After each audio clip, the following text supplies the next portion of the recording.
Hey, gang. Hope everybody's staying safe and welcome into another edition of Coach's Corner. Today, again, I'm putting you in the time machine, the Twilight Zone, taking you way back. Matter of fact, way back, as Brockmeyer might say in a baseball call game in a plaid coat. This Coach's Corner is taking you back to what I think is the toughest pro quarterback that ever lived. Let me repeat that. The toughest pro quarterback that ever lived. And yes, I know some of you are saying, hey, I know there are a lot of tough quarterbacks, and there were. The game today has changed, obviously, and for the good, for the health of the quarterbacks, because they're such a major investment. They're worth so many millions to the organization and to the pro football and the continued development of the game. So, for the quarterbacks today in pro football, it's basically a pass and tap deal. I mean, you just can't hit the quarterbacks. But in the early days of pro football through the 60s and 70s, that was not the game. The game was kill the quarterback and do anything you could to get to them. I mean, there have been some tough guys. Billy Kilmer, Roman Gabriel, Favre, Stabler, Namath, Stafford, Unitas, Joe Cap. But this guy, number 22 for the Lions, Bobby Lane. Bobby Lane was one of the last guys, Tommy McDonald, I think, a wide receiver for the Eagles, was the absolute last. But I think Lane was second, maybe, one of the last guys to put a face mask on his helmet. He played the game without a face mask. Man, I'll tell you what, that's pretty tough. Bobby went to Texas University. A lot of people don't know, besides being a great quarterback, he was a hell of a pitcher. He was a great pitcher. Could have played Major League Baseball, actually. He went to a high school in Dallas called Highland Park in Dallas. That may sound familiar to some of your Lions fans. And you talk about serendipity. Think about this for a minute, how eerie and odd this is. Another great Lion quarterback went to Highland Park High School in Dallas. And that's right, Stafford did. But it even gets a little stranger than this. Lane and Stafford in Dallas grew up on the same street. And Stafford ended up breaking all of Lane's records. So a little bit serendipitous. Bobby Lane won 3 world championships with the Detroit Lions.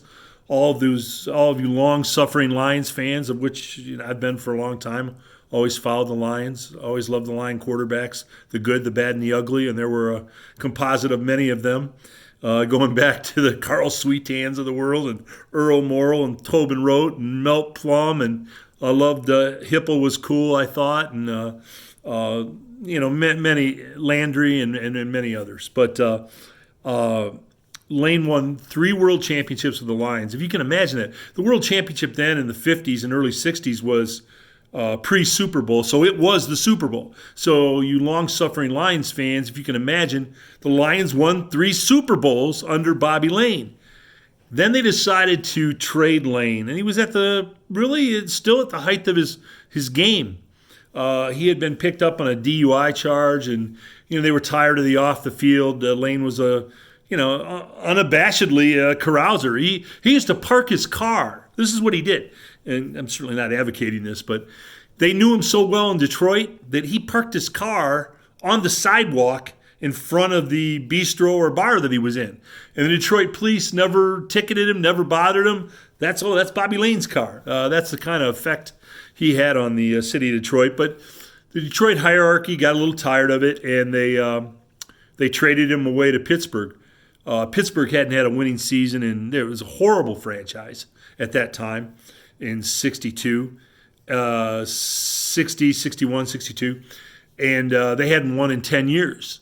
And when Lane was packing his gear in the Lions locker room and getting ready to go to Pittsburgh, he supposedly, some people said, this is a kind of a controversial thing, but some people said, the Lions will never win another championship for 50 years because they traded me away. It's called the curse of Bobby Lane. Well, did he say it? Didn't he say it? You can go online. There's a lot of people that say No, he didn't. Some say he did. Some say it's sports writers romanticizing what he might have said. But I'll tell you what, I think he might have said it for this reason. A quote he really did say that is documented when he was leaving that Detroit locker room when he's packing up for the last time. And he did say openly that I'm going to go to Pittsburgh and I'm going to win there. I'm going to stick it in the Lions' throats. Well, if he said that, there certainly was a lot of animosity. I have a feeling that he could have said they won't win for 50 years. But that's the upfront stuff on Lane. But that doesn't really give you the whole Bobby Lane story. What made him so unique and so special as a quarterback?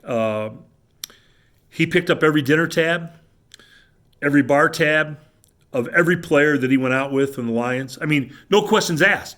They could never even get their wallets out. And he wasn't doing it to be a big shot or to show off.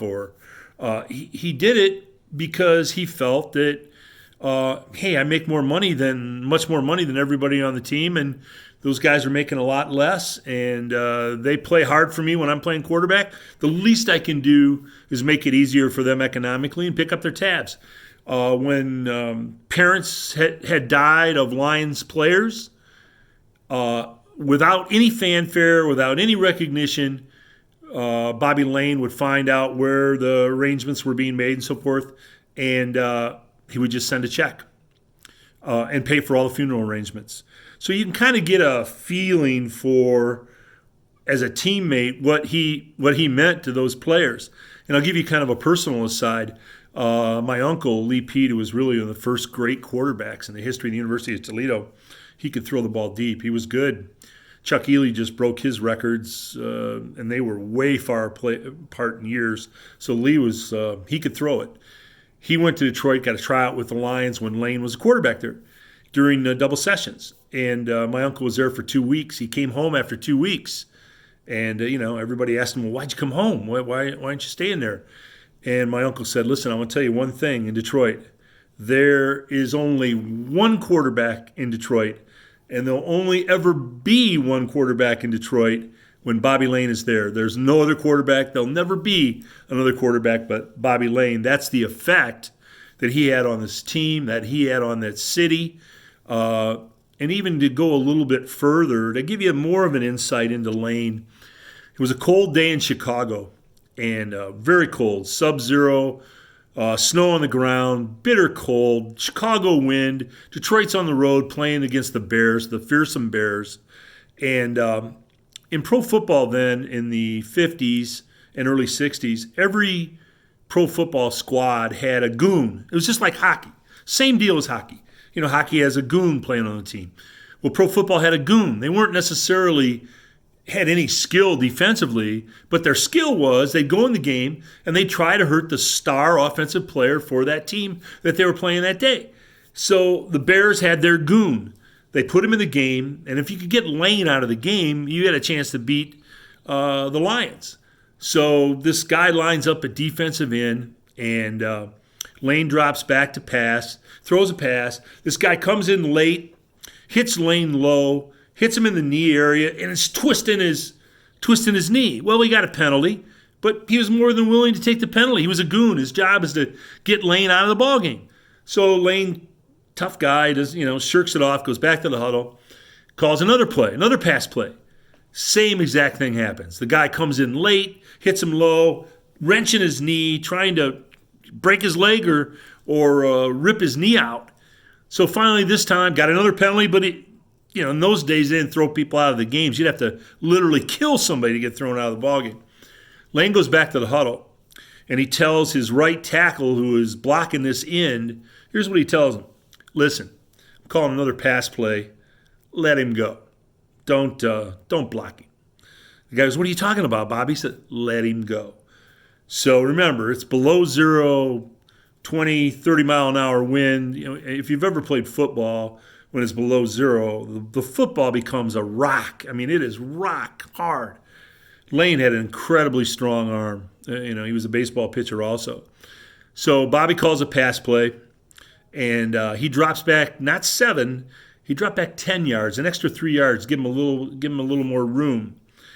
And he dropped back 10, and he, through peripheral vision, He saw the end coming. Well, this guy also was playing without a face mask. He had no face mask. So here he's thinking, okay, I got the kill shot on Lane. Nobody blocked me. I'm coming free. He's coming like a freight train, and his arms are up. He's coming. He's gonna knock Lane out. He's going for a headshot. Bobby stands back there. He holds the ball, and he's about 4 feet away from Lane, and Lane cuts the ball loose. And I want to tell you, he hit this man dead on the point of his nose with a perfect spiral, as hard as Lane could throw the ball, point on point. Remember, this is a rock-hard football below zero. I won't give you the gruesome details, but basically what he did is there was so much force on the ball that he just split his nose all the way across his face. He had no nose. They had to kind of put it back together, and they carted him off the field. But that was the end of the Bears trying to get Bobby Lane. And it's kind of interesting. And for those of you that remember the old movie, The Longest Yard, the first one that Burt Reynolds did, Burt was a pretty good football player at Florida State. He was a running back, pretty good running back before he got hurt. But he was he played a quarterback in the movie. He didn't look that good at quarterback. He really didn't move like a quarterback.